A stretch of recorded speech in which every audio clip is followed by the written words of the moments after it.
have a great guest here today in the Prospect Podcast. I have, as always, my co-host, Coach Depascale. We're going to talk with the wide receivers and special teams coordinator, Coach Bernocco from Bloomsburg State. A lot of times has been a Division II power and a fantastic conference. This guy has really risen up very quickly. Started as a student assistant way back in 2020. The good thing is his team mascot, which is the Huskies. You know, I got a lot of respect. Oh shit! Yep. Being a fellow Husky, but mine is UConn. So I like it. It's almost the same exact logo too. It's pretty interesting. But yeah, Coach was a student assistant back in 2020, which we've talked about is becoming a very big thing now in the coach community, and we'll talk a lot about it.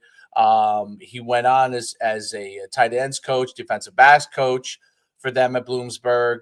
Moved up and was a full-time wide receivers coach, and obviously now is the special teams coordinator as well as being the wide receivers coach. His 5th year at Bloomsburg,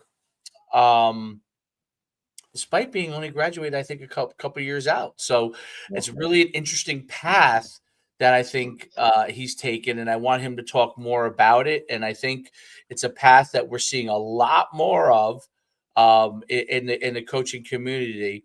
And I want to preface it with this, many years ago, like it was a total guys who were student assistants were like when I played and stuff, the majority of those guys did not get into coaching, was utilizing it to either get like some experience as far as working or be able to have a job within the athletic department.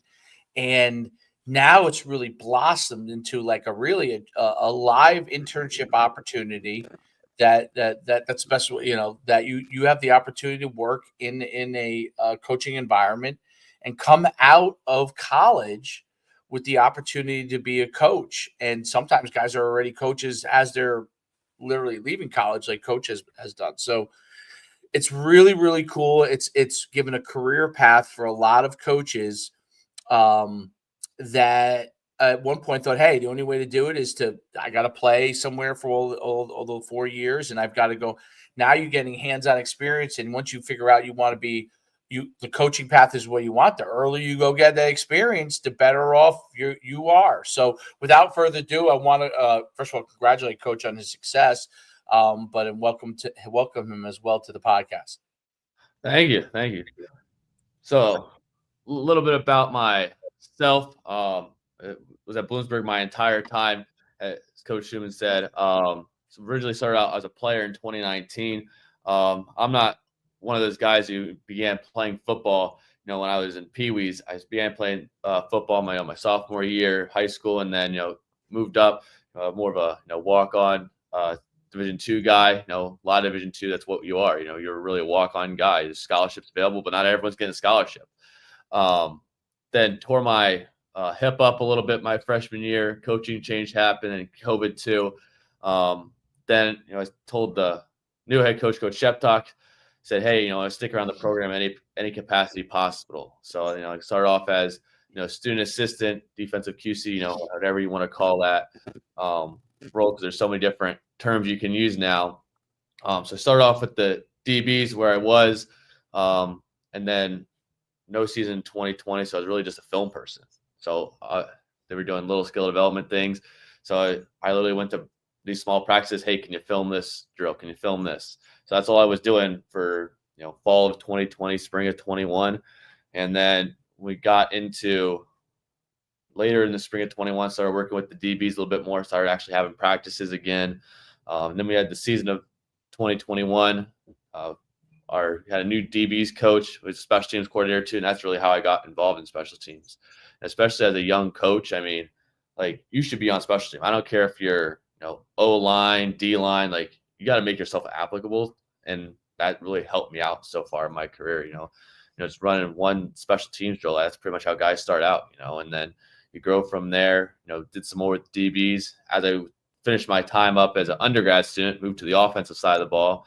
as a tight end coach, really, the first promotion really, and then moved to wide receiver just because my understanding of coverage so much. I didn't have as much of an understanding as run game as I do now from 2 years later.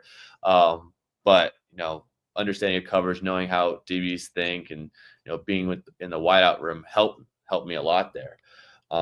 Definitely think I like offense a little bit more than defense now. Just to go against you can run whatever you want, but defensively you gotta what if they do this? What if they do that? Offense, just go out there and run your stuff. Yeah. And then I started picking up as special teams coordinator once Coach Jones left, and then I really started blossoming. How can I make things simple for us, complicated for the opponent? Doing some different things on that standpoint. But absolutely, I love Bloomsburg. Couldn't see myself in a different PSAC school or Division II football just because of the long history that I have. 6 total years, 5 as a coach now. It's crazy. Yeah, a lot of good football around here. You always got to keep yourself around, right? Well, I think that's I think that's a great viewpoint, right? Is look, you took something, right? Basically your career being over in terms of as a player, and you said, look, I just want to be around it. And you were willing to do whatever, wherever, especially at, the Division II level. Hey, you were going through an injury, right? And then how can I be applicable to the team? Okay, I need you to film this. Sure, I'll do it, right? And then took initiative, did it to the best of your ability to a point where, okay, now, hey, why don't you help out the DBs? Because that's what you were doing. All right, cool. So obviously, you took it and ran with it, which I think a lot of younger coaches nowadays feel like they need to be this, or they need to have a title, or they need to, it has to be a certain direction. Whereas you just took whatever they could give you to stay around the game and have continued to work your way up. And in only year 5, you're already coordinating the whole special teams unit along with, now the wide receivers. And I think especially at the lower levels like that, where a lot of guys need to wear, you don't have many guys. So each guy has to wear a lot of hats. And the better you can do that, and the more trustworthy, I guess, maybe is the word, maybe it's not the right word, but, you can prove your worth by doing those little things really, really well. And then each time you get those promotions, you continue to do those really, really well. Because had you gone and, let's say, left Bloomsburg, went somewhere else and had tried to start doing this from the jump, I don't think you would have risen as fast as where you are now. I just don't think that's the way it goes, right? In terms of, you earned your stripes basically under your head coach with a little bit of advancements along the way. And now year 5, you're coordinating an entire special teams unit at a pretty damn good PSAC school, which we've now seen PSAC schools really start to take a rise in this NIL world with transfer portal and all those kind of things, even though, it's a high level of academics. We've now seen guys go to that level or go the other direction and go up. So I think it's something to be said for, staying where you're at and kind of, staying grounded and just doing the best job at whatever position or whatever job is given to you. Yeah, absolutely. It's one of those things where your best interview is where you are right now. At the end of the day, the biggest thing, when I started out too, film and recruiting, I felt like I could make the biggest impact there. If I can go out and recruit and, just do film to start out when I'm, 20, 21 years old, I'm going to make myself in a much better situation, make the program better in a small capacity that, might not get realized up front, but, it's going to pay off dividends. Absolutely. No, there's no doubt about it. I mean, you got to think about it too, right? Especially film, right, Dave? Like the film stuff. We see a lot of guys break into it there. And now the next job you move to might not have film, whatever, attached to it. But if all of a sudden it's hey, I can do film, maybe you guys should do it this way, or maybe you have a better, something like that, you're making yourself more marketable. And at the end of the day, as a higher level football coach, when it comes down to it, film is extremely important. It is the, thing that every coach has to look at. And then obviously recruiting, like these are all the lifelines of a higher level program that need to be in place and need to be on point. And that's just, those are 2 boxes that you've already checked on that resume that like, hey, some of these other guys that are in the same boat as me, like they can't do that, Oh yeah, absolutely. I think that's a big part of it. What was it like when you first got to be a student assistant? Like what did they have you doing? What were, did you have to do a lot of menial tasks? What were some of the things that was going on there? So, like I said, I started out during COVID. So really, like I wasn't in the boat of like, oh, we're in a season or we're jumping into this, jumping into that.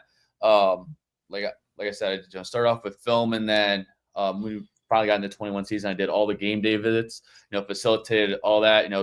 Coaches would get me guys' names. I get some names, and then we're get them to campus. All right, this is exactly how we're going to do game day visits, stuff like that.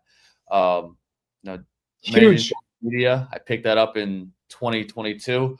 That's a very underutilized task. I feel like in today's day and age, like especially like how much you guys understand that, but to run a simple podcast, it's like it might be one podcast, but man, you gotta put content out every day. Whether it's posts, videos, like stuff like that, and like sometimes, especially now, with how many things I've done, it's like, man, I need to post more. Just how can I balance that out? And I do a good relationship of working with students. I mean, mainly because I'm so young, but working with students, getting filmers, it's not always the most glorious task of saying, hey, can you come out film for the football team? Especially, a day like today when it's like raining outside, like, hey, we're gonna have practice today. Hey, can you come out and film? Right. Students not really likely for that, but having different photographers at practice, hey, I might not be able to pay you, but hey, this is what I can do. Anytime you need a letter of reference, I'm here for you. You want an internship, I'll help you out. Helping people out in any way possible. And like the more you help, here's a t-shirt. Yeah, exactly. The little things, help everybody out, all make a bigger family, create a good bond between the team and the student community too. That's huge. Yeah, because look, like you want those guys to go back to their dorm and say, there's a game today. Like I'm going to be filming, but like you guys should go and check it out and like, this or that, or, I think that's the buy-in at the lower levels where the lack of staffers in general, right? Like there's not a media department, right? Like you don't have a film department. Like and we talk about it all the time as the lower the levels we get in terms of that stuff, but it's still just as important, right?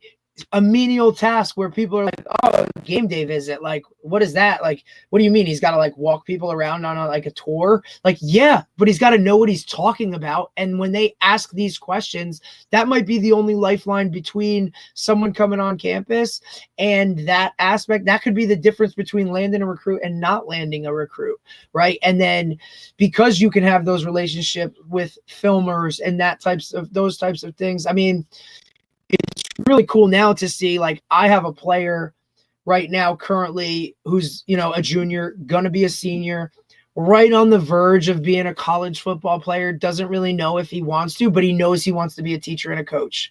And I said, buddy, you don't have to go and play. Go to a school and say, I want to be, a student assistant from the jump.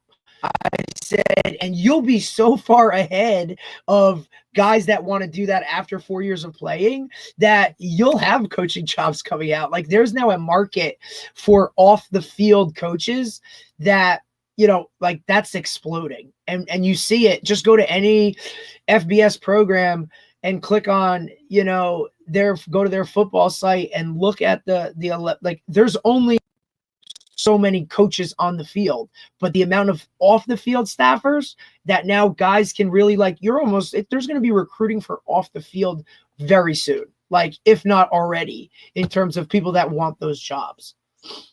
Yeah, absolutely. And that's one of the things too. It's like starting off young helped me out for sure. Cause now it's like, I'm kind of in a place now. It's like, I want to stay at Bloomsburg because, they know my value, especially, being a younger coach, sometimes like if you go somewhere else, like you said before, like you're completely starting over. Like if you start over, man, it's you got to make the climb again. But I feel like you're at a place right now where it's like you have the goals in mind. You know all the players. You know everything about in the building. Like recruiting is something I love. So just don't want to start over a specific place and then have to build everything up again. But even if you do, you'll start at a different rung on that ladder, right? Like you're not going to go into another program and be the bottom guy because you've already done this at a PSAC level for 5 years, dude. You know what I'm saying? Yeah. Like that to me is what's so awesome about like your individual situation. And Dave and I, we talk about this all the time, like, because guys ask us, like, how come you guys never, jumped to college level, or how come you never did this? Well, like, there really is only two kind of tracks in that world. One is your way, where you play at a school, you become the GA, and you work your way up with that. And then you either continue to progress at that school, or when those coach that you've kind of like linked yourself to, whether it be the head coach or a position coach, goes somewhere else, you go with them and you're their guy. Or you become a really, really good high school coach and you make the jump later in your career if you can financially make that move, right? So other than those two tracks, like it's really hard to just say, hey, I'm going to go and, at 30, after being a high school coach for 10 years, financially, like I'm not going to West Virginia to be the DB coach because, I was a really good high school assistant making whatever teaching. Like the numbers just don't line up when it comes to that stuff. Now you're talking, I have a family, I have kids, like you're right in a good spot, buddy. Before, I don't think you have any kids. You might, who knows, but I doubt it, so like just continue to stay broke as long as possible is what coaches used to tell me if you want to take that track. Yeah, absolutely. Because like once you start making money, and it changes everything. You stay broke as long as possible, and people ask me like, "Oh, is this like what you want to do?" I was like, "Yes, it's what I want to do." And just kind of buy in, hold on a little bit longer because good things are going to happen to you. Yeah. Especially when you're with a guy like, or at a program, like people know Bloomsburg, right? Like no matter good, bad, indifferent, like it is one of those Division II schools that's like, hey, like they're in the top 25 for Division II more than they're not. You know what I'm saying? And then all of those things, how things change, how things are changing now is it takes one really good player on your roster to have a good year and make a jump. Right. And now it's, hey, we got to check Bloomsburg guys out every single year. And that's like, do you see? So to get into that a little bit, has the NIL world and the transfer portal, how has it affected Bloomsburg University, if at all? It has a little bit. Every year has its own tricks and waves, especially looking throughout our conference, but specifically Bloomsburg. Right. I think we do a really good job of retaining our own guys. For the most part, we have obviously a little bit every year trickle in and out. But really, we do a good job once you recruit a kid to school as a freshman, it's just not like the recruiting's done. Like, hell no. Oh, hell no. You have to keep on recruiting year in, year out, day after day, because like it only takes them, getting PO'd once and like they're out the door. So, keep on recruiting the guys, give them a first class experience all the time. Like that's something you have to have, and definitely at the family environment. Like last Friday, we took them out paintballing after the spring That's season. Awesome. The team loved it. Guys loved it. It was the first time we ever did something like that in the spring. So the guys loved it, and then they gave us, a bunch of waivers to go back. Feedback. Yeah. So we'll definitely, take that up. So it's really good opportunities that, how can you make the team better? How can you make the team grow more together? I think that's probably about 50% of football. It's like, the off the field experience with the guys, and how can you create that? How can you have a great experience? And so just keep on recruiting your guys. That's how you keep the guys in the building. How you guys don't leave, and then you start from scratch all over again. Right. It's a great point. It's a great point. It's important, retention, and I think that's one of the things that you're probably able to do, with a certain amount of kids, and then you have some kids that are looking to move up, and we talked about it a lot where you're juggling both those things. You guys are in a really good conference for the Division II level. My guess is that you have like a core of loyal kids that are going to be there that are Division II kids, and then you have a segment of kids that are maybe they for whatever reason may have been recruited lighter or whatever, or they just really improve, and then they may end up going into the transfer portal. Do you guys have like a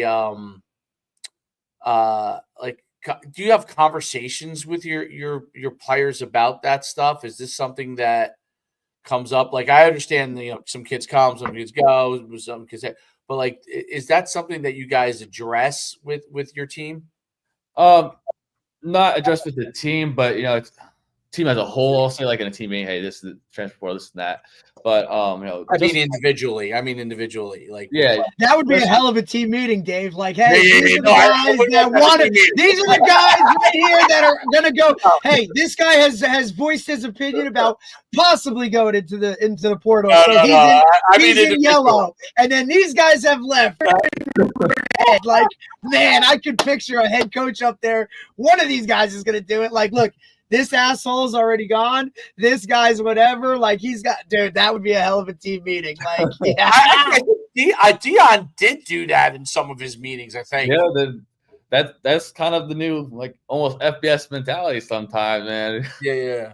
Well, some of those guys are also, I hope you go into the portal, buddy, because now this will open up a spot for us to get another one of these 105s. You know what I'm saying? So, there's a lot of ways to do it. I don't know if I'd be okay doing it, but like, I just heard Rich Rod at West Virginia on a podcast. He talked about turnover. 51 guys left his program. He's brought in 51 new guys. He's going to start the season with 2 guys that have ever started a game at West Virginia this year. So he was kind of like, hey, this is what we're dealing with. We're talking year-to-year contracts. Like it's a different beast. But go ahead, Coach. Just kind of build off what you just said there. I mean, I'll get back to that, but when 2021 we went up to Stonehill for our first game after COVID, we had 2 guys on the defensive side of the balls that took defensive snaps in college football before. That's how like crazy young we were back then. That's like, what we've been building here at Bloomsburg. We finally got to that point. Now we're in a really good place. But back to having those individual conversations. A lot of it is, so my biggest pitch is saying, hey, like, the grass isn't always greener on the other side. The biggest thing I tell my guys, one, you need to have fun where you're at. But like, if you want to go to the league, like, would you rather, play at Bloomsburg and, get, 2,500 passing yards, 30 touchdowns, and then, or you'd rather go to, set X, FCS, FBS school, sit on the bench, or, play in a few games, get a few reps here and there. And then at the end of the day, you're sitting there like, well, I played Division I football, but like, do you want to play, or do you want to? Yeah. Did you really play, or are you like a scout? You know what I mean? Like, or are you now jumping into the portal and sending out, well, this is my high school tape. It's like, what are we, you know what I mean? Like, what are we talking about? Yeah. I think that's one of the things that's definitely hard expressed for me as like a coach, or like, you just even a younger guy in your 20s. I mean, obviously I'm the coaching aspect, I'm not in the player aspect, being 18, 19-year-old, but like the guys that go to a school and then the fall semester, like, you're already in the portal, like that's a hard thing for me to wrap my mind around. Like, you spend all the time like, all right, I want to go to this school, this is why I want to be there. And then, especially if you play, it's a different story. But if you didn't play and you were just like, get my ropes on college football this coming fall, like, that's a hard thing. You want to transfer, like, where are you going to transfer? I mean, yes, you can go down, maybe a lateral move, but a lot of times, like, if you're, especially our level in the PSAC, if you are a 1 semester guy and then you enter the portal, like, the chances of you being in the PSAC still are probably slim to none, because they're gonna say, hey, ex PSAC, they didn't play for Bloomsburg, so how are they going to play for us? Or like, what's the relationship there? That's just one of those hard things, I think, that those kids don't have the conversation about whether it's their parents, the coaches, or anything like that, where, there needs to be a little bit more awareness on that level. Like, I'm sure if you're an FBS guy, like, you're going to enter the portal, you're going to go somewhere. But it's like, for our level specifically, D2, D3, like, if you enter the portal after your fall semester, like, there's a decent chance that you may never play. I think, like, the stat, not among football, but all sports, is like, if you enter the portal, you have a 50% chance of playing again. So, like, the grass isn't always greener on the other side. You want to enter a portal, but no one talks about the other side of. Absolutely not. Like, everybody talks about going into the portal. Nobody talks about coming back out of it right now. And then you can talk about, like, all the tampering and stuff that goes on. Like, a lot of these guys jump into the portal because there's no rules, fair set or whatever. Like, a lot of these guys jump in the portal. They already know where they're going. Like, they already, like, those guys that are those top level guys that are in it, like, they know. Right. But some of these other guys, they jump in like expecting. And I think this is where the level of, like, individuality really, really comes into it is, they were, and whether it's lack of communication, whether it's like just not, voicing exactly what is the type of situation is, high school recruits need to understand that, yes, you are recruited to a school and those coaches are going to love you up and they're going to, feel like you're, the greatest thing in the world. And then when you get to campus and you sign on that dotted line, like, dude, you're now back to the bottom. And that is a really hard pill for guys that have, for the most part, throughout their entire careers, whether it be middle school, high school, have always been told you're the dude. Now you're just another dude, right? Like, everybody was the dude. And now can you now take yourself from, hey, maybe you don't play as a freshman, but you're the best scout team guy, or maybe you do work your way onto a special team, and that's all you do as a freshman. Like, that's progress in itself. But because these guys aren't the name in shining lights anymore, like, they can't handle some of that stuff. So I think there needs to be a level of, and the coaches that are very open about, hey, I expect you to come in and you're going to be my number one scout team guy for your freshman year. Or, hey, I expect you to make the travel bus and play on all specials by the end of the season. And then in the spring, you'll be that second, third guy on the depth chart fighting for more. Do I want you to prove me wrong and be the main guy from the jump? Absolutely. That's why I'm recruiting you here. But for most part, you're getting recruited for what you can do 2 years, 3 years, 4 years down the road. And then understand, I'm trying to replace you every single year with a better player. Like, there's a lot of that high school guys don't understand going into a program and playing college football. Yeah, absolutely. And I think one of the things that we pitch that helps us out a lot is that we talk about, when you're coming into your fall freshman year in college, you got to think about yourself and where was I in the fall freshman year of high school? Right. That is and think about where you ended senior year. That's a great point. That's a great way to put it. I never thought to even voice that, but like, that is so good. Like, to think like that, like, to put that in their heads. Like, were you a starter on your varsity team as a freshman? Like, all right, if you were, then your team was probably not very good, but it's just different when it comes to that. It's a great way to put it. Yeah, and especially, I think that's a good retention rate too, when you are able to play guys for a redshirt freshman year in 4 games now. 2 years ago they made it 3 games, and now you have D1 rule where you can do 4 games. But like, that's huge. That could be half a season for some teams. Yeah. So that's really huge for us. So really.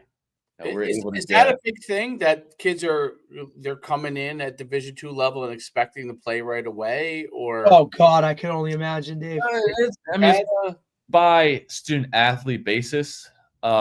We do utilize that. We've utilized the 3-game rule, multiple different instances. Okay. Hell yeah.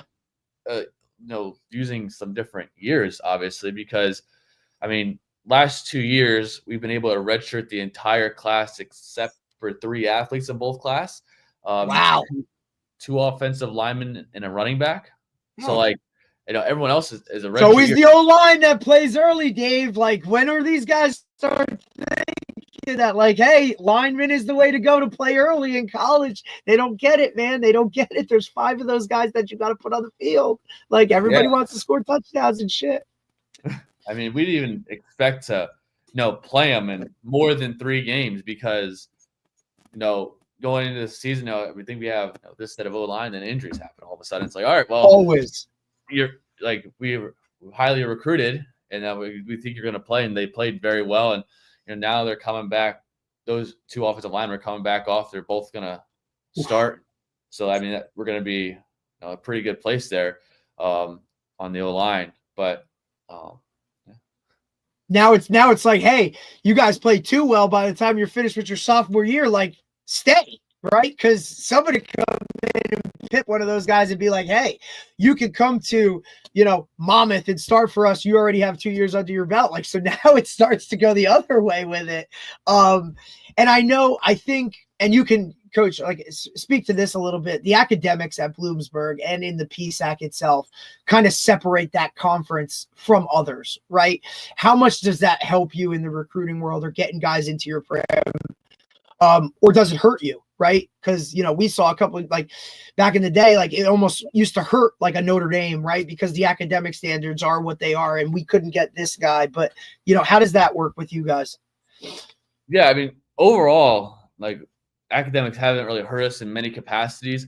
A lot of times it could be with a guy, like, transferring in if, you have a bad, college GPA, or, like, how low it is. That's another part of the transfer portal no one talks about. Like, if you have a bad college GPA, you might not be able to get into another school because you just kind of fell off that train a little bit. But I think the nice part about the academics and, like, the facilities we have here are, and say, like, there's not a part of campus where you're like, don't show this one. It's like, we're always have that part of campus. Like, we really don't have that.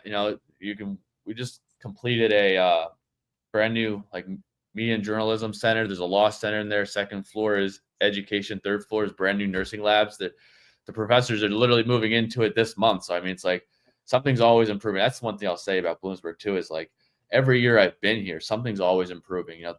When I was my visit, the newest building that has Chick-fil-A, Qdoba, Suite Style Living just got completed. And then, you That's have amazing. 2 brand new academic buildings. Cool. So, like, it's always good to see, especially today's day of college too. Like, if your college is not improving, like, you have to be arms aware. Race, brother, like, right? Like, it's damn much to go to college. Yeah.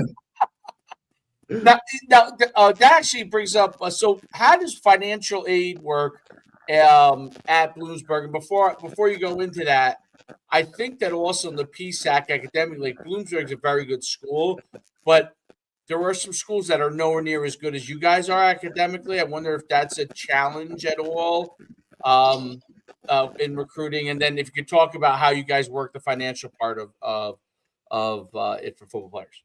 Yeah. So I think the best part about the academic side is we have so many different majors and everything. And Commonwealth University, it's been a integration of 3 schools, basically Mansfield, Lockheed, and Bloomsburg.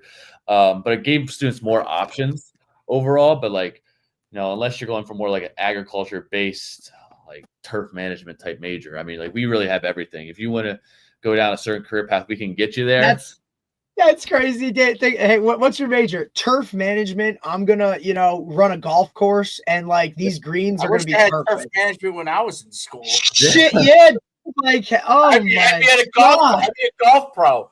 Yeah, I think like Penn State, and maybe a couple other schools, like other schools in, like, PA that have it. One of our players, when he was being recruited here, one friend wanted to major in turf management. Like, I'm not there. But the fact that as a high school kid, he already knew he wanted to be into turf management. Like, yeah, I want to do this. Like, that's shit. Like, you're talking like, oh yeah, I'm the guy that, gets Yankee Stadium ready to go. Like, that's so cool to me. But on the day off, you get free membership and shoot 18 on the Master. That's good. I fucked up. Yeah, we all did. Don't worry. Yeah, who the fuck wanted to be a teacher? What am I doing? Free NFL tickets, free Penn State. I mean, hey, it works out. Do it right. 100%. Go ahead, Coach. Continue with I that. can still go back. I'm 50, 51. I can still do it. Yeah, Dave, listen, go back. All you have to do is sign onto your computer. You'll be fine. Like, you don't even have to go to campus to take classes now. That's right. You got me thinking, Coach. Good. I'm sorry. Go ahead. Go ahead, buddy. Sorry, we digress here a lot, dude. Like, this is like, it's like counting squirrels at this point. Go ahead, Coach. Oh, no, I love it. Yeah, so a little bit of like the financial aid and like making all that work. Like, obviously, the goal is always to make you, paying zero. Now, obviously, Division II, Division III, probably most Division I's are like this, or FCS schools where you can't necessarily make a kid pay zero, but we try to do our best to get to the bottom of that. And being a state school helps you out so much. Oh, absolutely. Being an in-state school, it's $24,000 a year to go here. Out of state, you're looking at $36,000. I mean, that's huge compared to any private school cost. That's talking about 60. Like, so you start off with that number, and then our big thing is can we get all the guys we're interested in recruiting applied by December 15th, because that's a deadline for the university admissions of academic scholarships. So we try to get as many guys we can before December 15th, and then that academic scholarship can range anywhere from $1,000 to $4,000 or $5,000 per year. As long as you keep a 2.0 GPA, which you're an athlete, so you will, you'll be able to maintain that free money essentially. And a lot of things we say too is like, we might get you academic money, athletic money, housing money, but at the end of the day, the parents don't care. If it's free money, it's free money. Yeah, 100%. And look, and we've talked to a bunch of even Division III guys, Division II guys, like that. I think another part of this that where parents and athletes at the lower levels don't understand is just because it doesn't say athletic scholarship, or the number isn't here right now, it's pieced together, right? Like, it could be money from housing, it could be money from fast or the finance, like the federal part of it, from academics. Like, at the end of the day, the higher your academic allows us to give you more money based off of, and then kind of where you want to go with that. Certain schools will give within the school will give you certain more amounts if you have a certain GPA. Like, if you really want to just put a hard, fast thing on it, it's like, fellas, have over a 3.5 GPA and you're sitting pretty. Like that helps an astronomical amount. Yeah. Where like it used to be 2.8, 3.0, like those are the bottoms. Like, yeah, there's a sliding scale, but if you can be at that 3.5 mark, right? Like more guys I talk to now, like that's where they want you to be, because you have that. Then there's no questions asked with admissions. Like 3.5, we can get them into any of the schools that we have here, basically, right? Pretty much. So it's tough, but parents don't understand that at the lower levels that it's pieced together. Yeah, especially too. It's like not mention the part of like getting you into school, but then I'm also thinking as a coach, like I'm not gonna have to worry about this guy going to class. I'm not gonna have to worry about this guy, having academic warnings, this, that, and the third. Like, it just, being a good student is always the first part, because if you're having to do academic warnings, you're not eligible, or you're near the bottom of the team GPA near 2.0, like you're hurting yourself as much as anything as the team. So that's definitely a big part of it. Then we also have the athletic scholarship. We're not a fully funded Division II program, but we do give our student athletes athletic scholarships. And at the end of the day, whether it's $500 or $6,000, $7,000, $8,000, a year potentially, a lot of families just want to go and say, like parents say, hey, my son's on a athletic scholarship. My daughter's on an athletic scholarship at Bloomsburg, insert college X. That's a big thing. I think that huge love. And then obviously you have your FAFSA money. You touched on that a little bit. That's always the piece that kind of fits in. Are you full Pell, PA State grant, FIA grant, anything like that? And then you have your loans and everything. And typically we can get relatively close to zero because we are a state school. If you apply for December 15th, you're a 3.8 kid.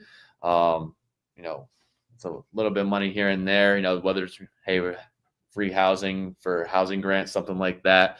Wow, that's amazing. Relatively close to zero, just based on the fact of that's unbelievable. That's amazing. That's So are most phenomenal. of your kids almost all your kids in state because of that fact, or do you have kids from outside of there? Yeah, we do have some kids from out of state. Okay. Some Jersey, some Maryland, some Virginia, some New York, but really we are Pennsylvania just because it is a lot easier to get kids in state. We're 89% in-state institution. Right. So probably I'd say. Is that the number? It's 89% PA based. Yeah. Overall for the school, I think the team's probably about 75. But that obviously that helps your numbers out because like other schools in the conference have some waivers with other states. Like, we're close to Jersey, so we're going to give you in-state tuition. So that's the battle we face. And some depending on who's interested and which kid, because obviously if you start out with a $12,000 cheaper as to be an in-state institution for Bloomsburg, I mean you're going to help yourself out if you're going against like another school that starts off at 40 or 36, for example. Right. Like, so how can you get basically, it's not the starting price. It's how can we get the bottom line close to zero? And that's definitely like the school sells itself. We have great facilities. You can't go hungry on campus. I talked about Chick-fil-A, Qdoba. I think we have I know we have Starbucks, Dunkin'. We have like 6 or 7 places that other eat on campus's main Bloomsburg spots. So it's like, if you go hungry, it's your own fault. Yeah. And look, food is the key to everything, right? Like that's just kind of how it works. That's awesome. Your starting number though is so much lower than a lot of schools, right? I mean, I think we talked to Susquehanna, and what was that, Dave? Like 79 was the start, I think it was. Like parents just hear that initially and they're like, wait, what? Like that's a different level. So to hear 36 and hey, this is just the starting point. We're going to get you. To me, if you're paying, under 10, you're already on a different level, because we just see some of these schools, the numbers of what it is, the original, sticker price. It's wild, right? College is expensive. It's part of it. So for you guys to be able to work those things and get it down to where you're at, just a totally different like animal to deal with. Yeah, I know like for a fact that we got guys coming in for this recruiting class that are paying close to or nearly $0 per semester. That's incredible. Yeah. Yeah, that's really, it really is, Dave. And you can see why they built the roster they have, right? Like, I mean, and look, there's enough talent in PA to keep those guys in state, like to say, hey, why do you even want to go somewhere else, dude? Like you're going to come here. Mom and dad are going to be able to get to the game and watch the games. And even when we travel, right, like they're going to be able to go to those away games and then you're going to play. Like you're not going to sit here to play 1 year, right? We're going to put you in a good spot to play now. Another piece that high school athletes going to college don't understand. It's like, you can go to that FBS or that FCS, but you're going to sit. Like you're going to go from never leaving the field in high school to now sitting the bench and practicing only. And that's going to be a really tough pill to swallow. Oh yeah, absolutely. And that's like going back to the conversation of like, some guys need to have that thought process. Hey, I'm on the bottom now, or I'm now a freshman in high school again, basically, and just reset the standard. Get in the weight room. That's something we do something big. Like we know you're going to redshirt. In season we lift twice a week, but redshirt freshmen, they lift 3 times a week. And then we actually had a great group of guys on Sundays this year that went to the rec center, lifted on their own on Sundays. Like that's a huge step in the program you want to see. Like you got young guys who want to go out and get better. It's like that's huge strides your program's taking from that capacity. So you gotta love that and keep on growing it. The head coach says it all the time. He said, good teams are led by coaches, great teams are led by players. And when your players are, organizing workouts on their own and guys are not like bitching about, well, so-and-so thinks he knows everything. It's like, no, dude, like you're all like, they want that, right? Like they want that. And that's what takes teams to that next level. Yeah. Like that's like in the paintball thing I was talking about, the quarterback came up with that. They said the team wanted to do it. So we did that. And then we've done a great job this semester, just being involved in the community too. So it's been really great. We did Be the Match. That's a pretty big organization throughout the country now. Looking for bone marrow donors, and did clean up the community for the big event here in Bloomsburg. Did a veterans event. I mean, just different things that like gets the guys closer together, and Yep. love to do it, and that's what you want to see. You don't want to see like the coaches like, all right, this guy's what we have to do, and you have to pull volunteers out for them. Like, we got guys line up. Oh, I want to do this. I want to do this. And that's stuff you want to see. Absolutely. No doubt about it.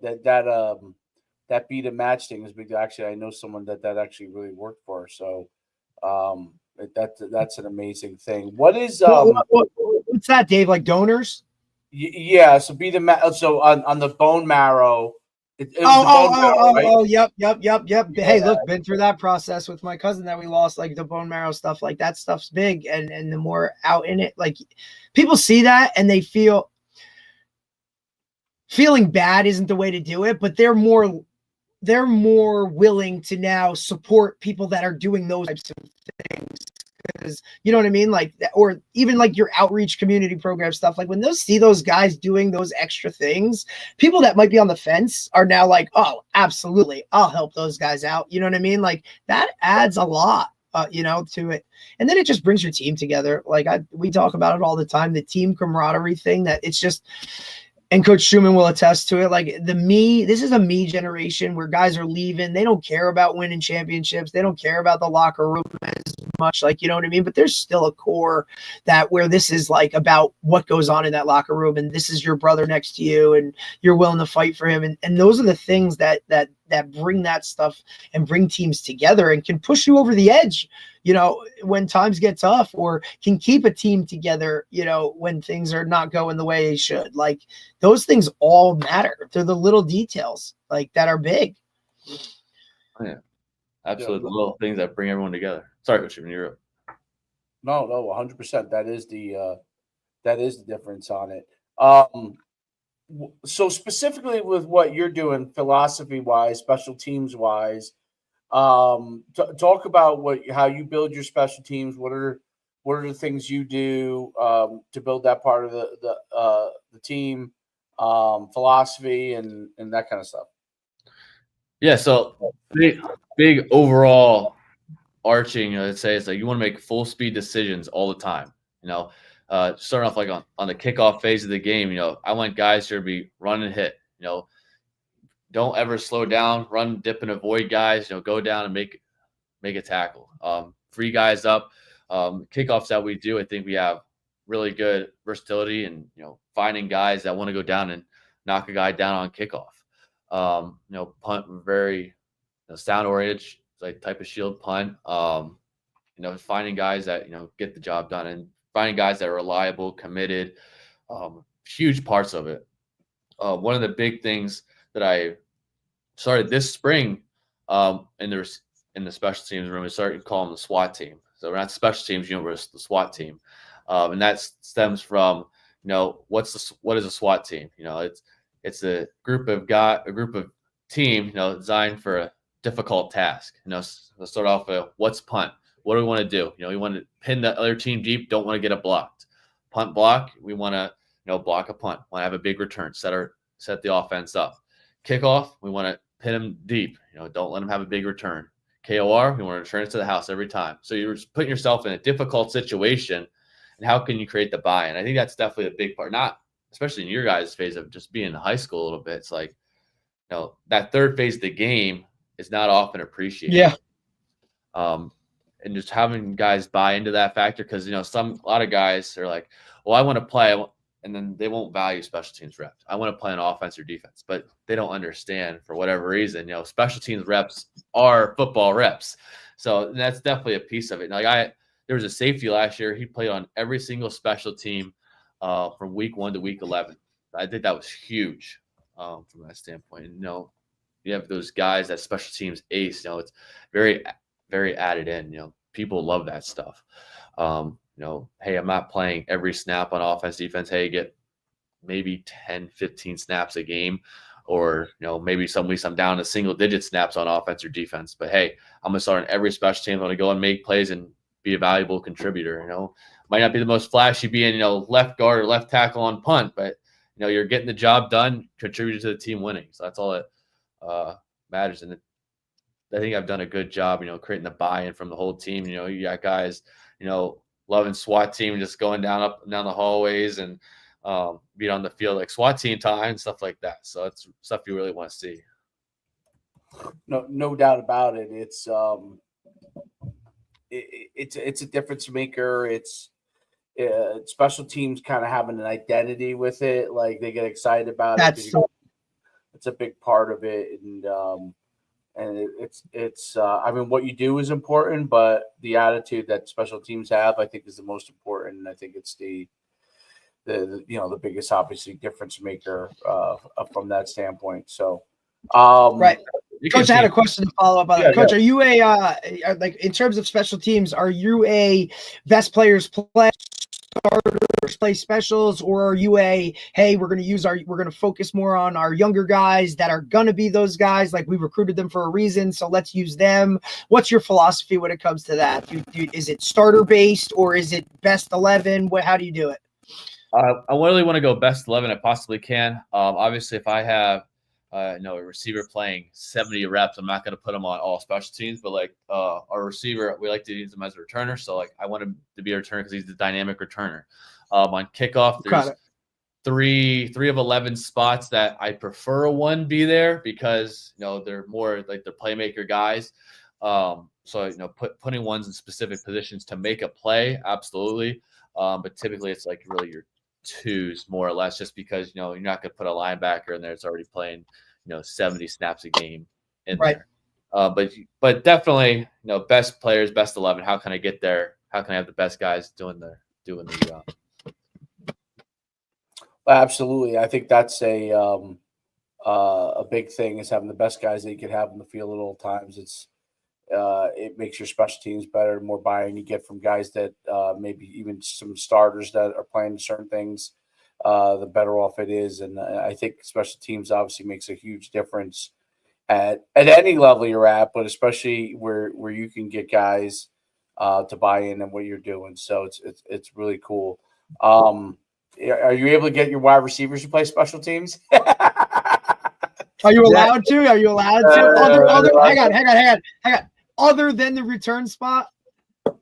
Yeah, so KOR, being a stock block, you have to be able to block, right? So using some of the bigger buys on KOR, biggest thing is like I do my best to get the wide receiver, well, not wide receivers, but all offensive players in general, especially in the college football realm, of like, how can I get them the most tackling reps I possibly can in a practice? It's like hard. Like a kickoff guy, like we can have a fast guy run him down on kickoff, but like if you can't tackle, you're not worth it. You got to make the damn play. So it's like kickoff punt, how can I get the most tackles in it, and doing tackling drills, stuff like that, especially for like a running back, it's critical. Not obviously much as a tight end, but running backs and wide receivers, you need to have that type of skill set just in a slight bit. So that is a big thing I focus on, trying to get guys tackling reps. And if you can tackle, obviously you can play more in special teams. So punt block, you have some longer guys, that's where you want different guys, and trying to figure out, hey, how can I not make this all defensive, right? Using different guys in different spots, definitely a big thing. Yeah, well, that's absolutely true. Getting them to play and use. Well, first of all, they're your kick returners half the time, I'm guessing, but and your punt returners, especially punt returners. And that's one of the things too. Like I've told multiple guys in our exit interviews saying, hey, if you get to most of the way through week one of camp, and you're like, hey, I'm like the third, fourth returner on a 2 deep kickoff return, hey, maybe I should just go over and hop in a drill. I say, tell the guys all the time, not just my guys, but anyone on special teams, like, hey, if you're not in a drill and I don't have your name on there, go ahead and hop in. Like, I don't care, because you want to have the ability to have that skill set, because you never know when that number is going to need to be called. Like we might be in week 8, week 9. Hey, Joe, I need you. That's one of the things. And if you can step in and perform the job well, I mean, that's going to get you on the field more. If you stay on the sideline during special teams periods, just catching balls, I mean, okay, yeah, you can catch better, or you're repping catching, but like, is that going to get you on the field closer, or is it going to be, hey, I'm going to work on bending and blocking a punt this period, or fitting a guy up on a block? How can you get yourself on special teams quicker? That's definitely a big factor. Yeah, no doubt about it. That's where you get on the field first. So that gets you your opportunities. Right. That shows you what you can do and shows other coaches what you can do. And I think it's a big difference maker. No, it's been great having you on, Derek. Do you have any other questions for Coach? Nah, Coach, I appreciate you, man. We've been going back and forth for a couple weeks. I think it's awesome. Thank you very much for your willingness to kind of hop on and do this, and kind of give our viewers, a little glimpse into, the Division II world, the PSAC world, like what it's like in a younger coach coming up, like staying in that spot and kind of progressing through.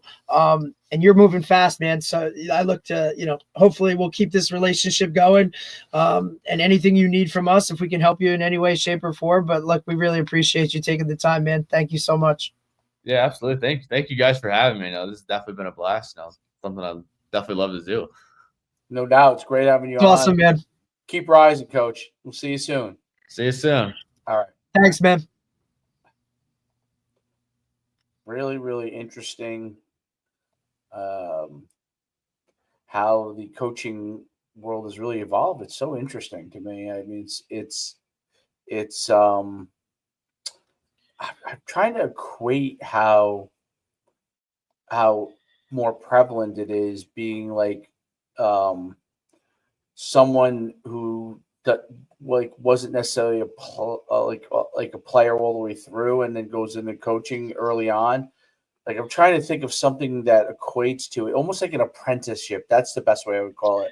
Yeah, like you've done your 2 years of learning, yep. And look, you can only make this much money or whatever it is. Like, everything you do comes through me, right? But I think the guys that realize that, and look, at the end of the day, we talk about this all the time. Like, if you don't love what you're doing, like, it ain't like, it's not going to work, right? Or it's not going to work to a very good ability or a high level. So he understood, like, I love this. I really enjoy this. I'm willing to do whatever it takes, So look, like, an injury that now ends my career could be like the end for some people. Like, like those are guys that you now see like drop out of school and they go home and it's just like a whole whirlwind because they don't know kind of anything different.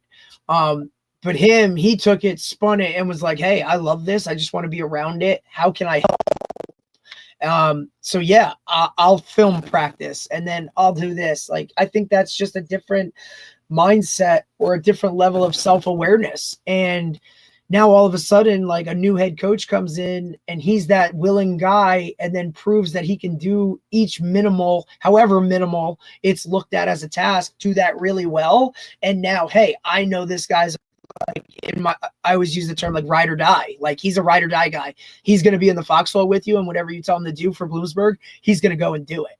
And that's only going to help him in terms of maybe the head coach from Bloomsburg jumps to a different level and takes this guy with him, because he knows we were just having this talk this morning about like being a soldier, right? In terms of like just doing what you're told and not trying to do too much or your own, like, this guy's a soldier, man. Like, he'll walk guys around campus on game day.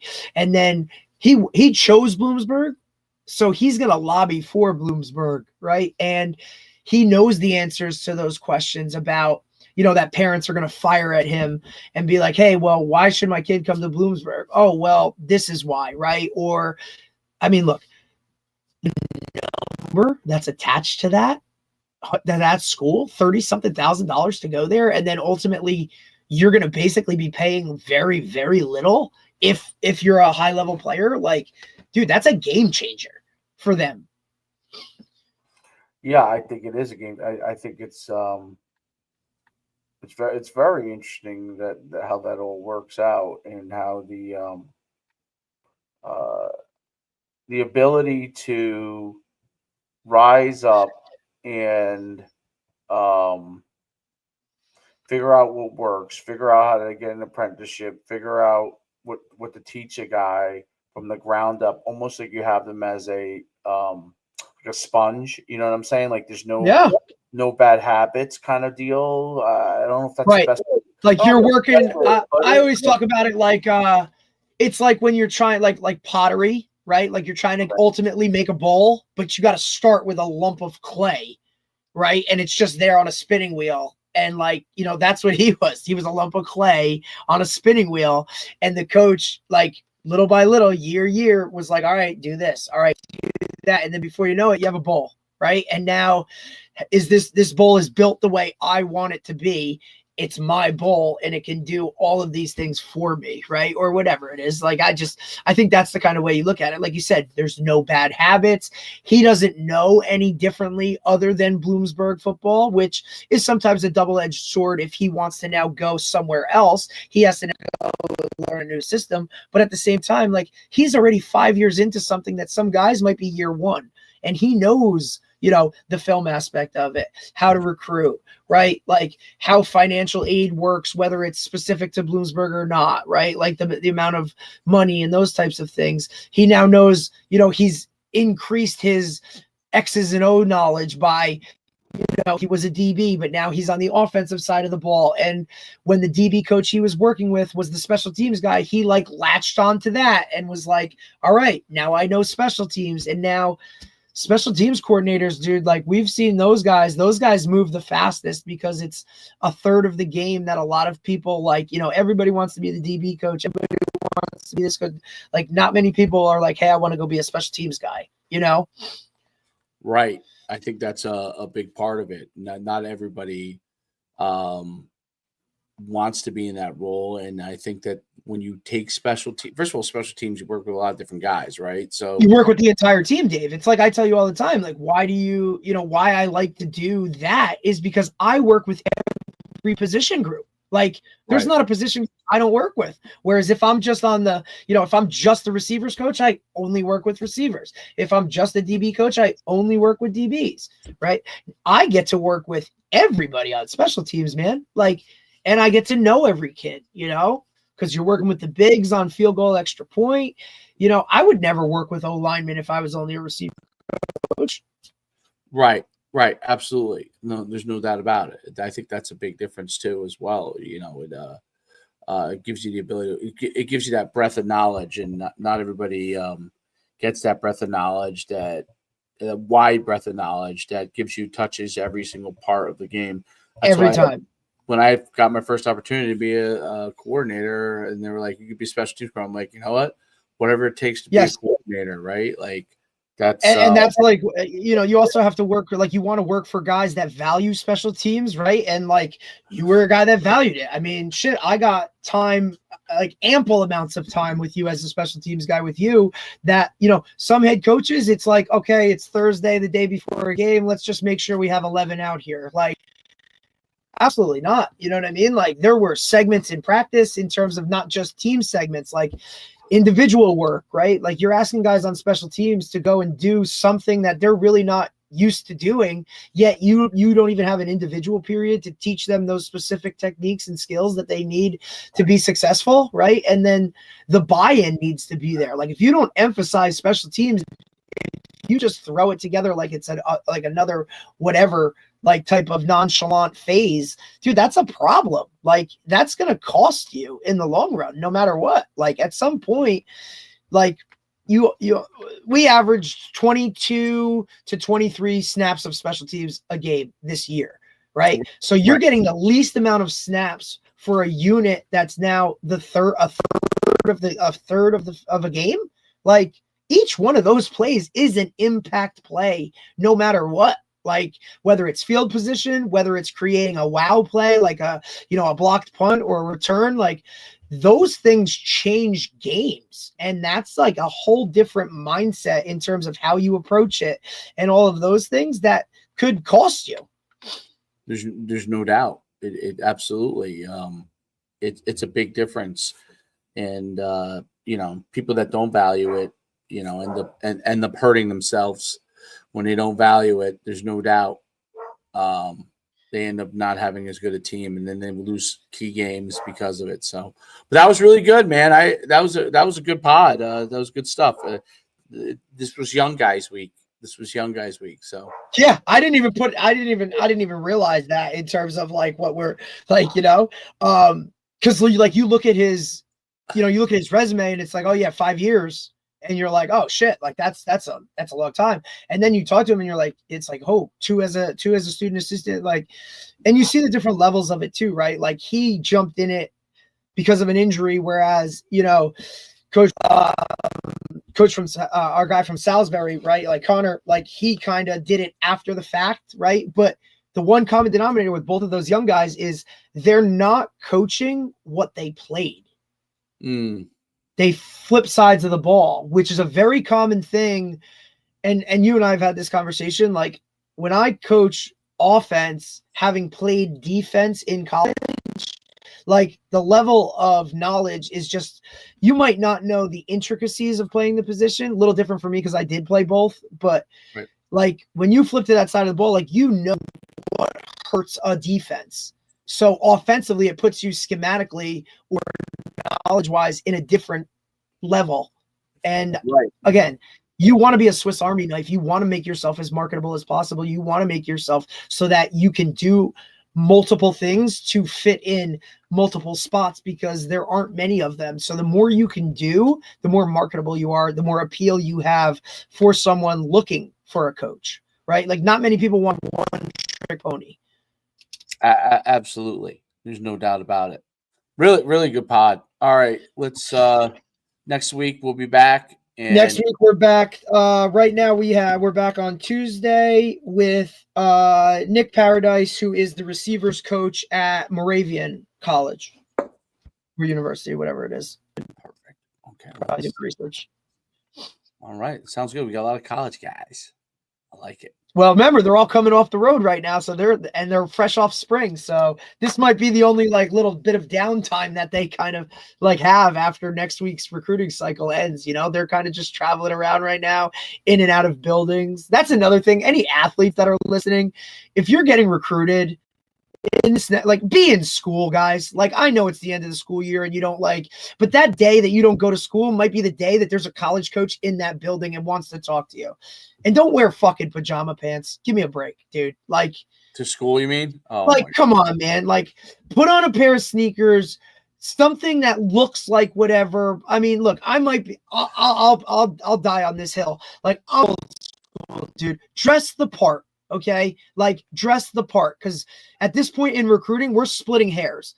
You might think it sounds insane, but that might be the difference between a coach wanting you, like offering you and saying, hey, you got to come to camp to prove me, right? Some of these guys, like, they might not give a shit, but for me, like, dude, just dress appropriately, guys, like, and be there, be present. Nobody wants to go to a school looking for a kid and he's not in school. Like, it's annoying. Like, these guys are trying to hit 12 schools a day. Like, come on, dude. Like, make it as easy for them as possible. These days, Dave, these are the ones where it's like, hey, we got, this school coming in at 9 and this school's coming in at 9:30 and these guys are coming in at 10. Like, hey, come in class. I need your transcripts. I need this. I need that. Like, do your part, fellas. Do your part. No doubt about it.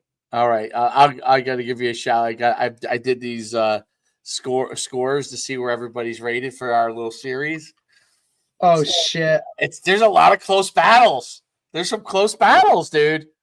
That's it, dude. That's awesome. Because I think people don't realize, like, what we do is we do a 4-part 7-on-7 series where it's 4 individual tournaments, but we keep a running tally so that at the end of all 4, like, there's an overall champion. I don't want to say it's like a league because each one is like, individual tournament.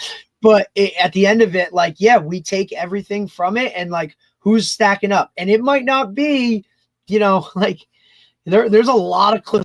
And we do it younger. This is 8U, 9U, 10U, 11U, 12U, 13U. So we're talking young kids that have now done, this will be their 4th tournament we're running on Sunday. And if you think these guys aren't paying attention to overall standings, dude, like, they are. Like, those guys want that overall championship. Shit, yeah, they do. Yeah, I'm going through it. It's really it's too bad that Boardwalk Beast Green isn't participating. Yeah, because they're right in the mix. It's them. Pressure has 20. They have 18. Pressure's good, bro.